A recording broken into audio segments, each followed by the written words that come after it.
Today we are going to discuss about the cerebrum. Okay, so yesterday we have briefly discussed about the cerebral cortex, interior of the cerebral cortex, that is about the gray matter and white matter, commissural fibers, projection fibers, and association fibers. So in detail we are going to discuss later. Okay, so today we are going to discuss about the cerebrum. What are the external features of cerebrum? Okay, so cerebrum is the largest part of the human brain that fills most of the cranial cavity. Its large size is the result of a progressive centralization of the various higher sensory and motor centers of the brain. Okay, so the cerebrum is a heavily convoluted bilobe structure. The two lateral halves are called cerebral hemispheres. When the two cerebral hemispheres are viewed together from above, they assume the shape of an ovoid mass. They appear like a ovoid mass, the two cerebral hemispheres. So, which is broader behind than in front. The widest transverse diameter corresponds with a line connecting the two parietal tuberosities. So, the deep median cleft is also called as median longitudinal fissure. Okay, longitudinal cerebral fissure or medial longitudinal fissure incompletely separates the two cerebral hemispheres, both in front and behind. The cleft is complete, but in the central part of the cleft extends downwards up to the corpus callosum, which is a large mass of white fibers joining the two cerebral hemispheres. So these are all the things you are going to see. Okay, so as we all know that entire the cerebrum, all these things they are covered by the dura mater. The dura mater is going to convert into different folds called as falx cerebri, falx cerebelli, then tentorium cerebelli, diaphragma cellae. These are the dural folds which are covering the cerebral cortex and as well as the cerebellum as well.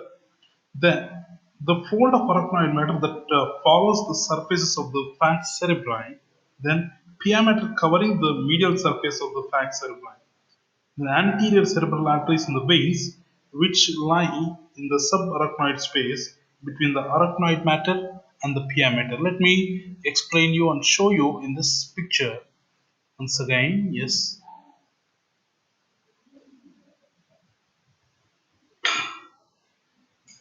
So in this picture we are identifying the cerebrum. Then coming to the external features of the cerebrum. So there are two poles of there, anterior and the posterior poles, and here we are identifying the dural folds. These are all the dural folds which dura matter which converts into folds and covering entire the cerebrum. Then, so here you can identify between the arachnoid matter and the pia matter. So this is arachnoid matter which we have separated and lifted it up so that we can see the blood vessels which we can identify inside between arachnoid and the pia matter. These are all the blood vessels of the brain. Then coming to the is inside part we can identify gray matter and the white matter over here. So outside we can identify the gray matter, inside we can identify the white matter. And now we are going to see, now coming to the external features of the brain, we can identify each cerebral hemisphere presents the poles, three poles we can identify. So let me show you all these three poles. Is Yeah, here you can see the three poles, anterior pole, posterior pole and the inferior pole. Okay, three poles you can identify. Anterior pole it is also called as frontal pole, and posterior pole it is called as occipital pole, and the inferior pole it is called as temporal pole. So the anterior end of the hemisphere. So this is the anterior end of the hemisphere it is rounded. We can identify anterior end is rounded, and here you can identify the posterior one and temporal one which is projecting below and in front. at the junction of orbital and the tentorial surfaces. Orbital and the tentorial surfaces. You don't worry about these surfaces, I will show you all these surfaces. Then the frontal pole is at present at the anterior end of the hemisphere. It is more rounded than the occipital pole. So it lies opposite the medial part of superciliary arch that we have seen in the head region, the face, we have seen the superciliary arch. So at the level of superciliary arch, we can identify the anterior end. Coming to the occipital pole, it is present at the posterior end of the hemisphere, is more pointed than the frontal pole. It lies a short distance superolateral to the external occipital protuberance. Then coming to this temporal pole is present between the frontal and the temporal poles. Frontal and the temporal poles. So it is pointing forwards. It fits into the anterior part of middle cranial fossa. Anterior part of middle cranial fossa.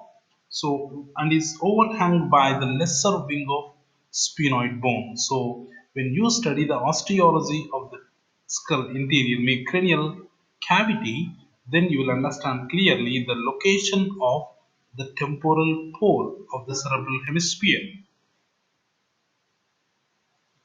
Yes, coming to the surfaces, one is superolateral surface. So superolateral surface is most convex. Let me show you this. So this entire surface is superolateral surface. So it is most convex and most extensive. It faces upwards and laterally and conforms to the corresponding half of cranial wall. Then coming to the medial surface. So entire this surface is medial surface is flat, vertical. It presents a thick C-shaped cut surface of the corpus callosum. Okay, so here you can identify the C-shaped one cut section. This is nothing but the corpus callosum, which is connecting the right and left cerebral hemispheres.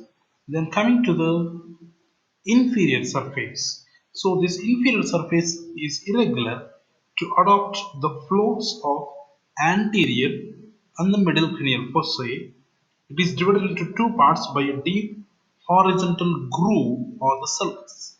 You can identify deep horizontal groove or the sulcus is dividing the inferior surface into two surfaces. Anteriorly we can identify the orbital surface. Posteriorly we can identify the tentorial surface. Okay, so anterior part small one, posterior part is a large one. Okay, so anterior part is called as orbital surface, posterior part is called as tentorial surface. This is orbital and this is tentorial surface. Then coming to the borders of cerebrum. One is superomedial border which is present between superolateral surface outside, then medial surface inside. Okay, superomedial border is separating the superolateral surface outside and the medial surface inside. Then coming to the next border is superciliary border. Superciliary border. So the superciliary border is the junction at the junction of superolateral surface and the orbital surface. So here we can identify this border which is present between this surface is called as orbital surface. Okay, so between superolateral surface outside and the orbital surface of inferior part. Okay, so this border is called as superciliary border. So it lies just behind the superciliary arch, hence its name strictly speaking. Okay, it is the orbital part. It is the orbital part of inferolateral border. Orbital part of inferolateral border. Okay, that is about superciliary border. Then comes the inferolateral border. So the inferolateral border separates the superolateral surface and the tentorial surface.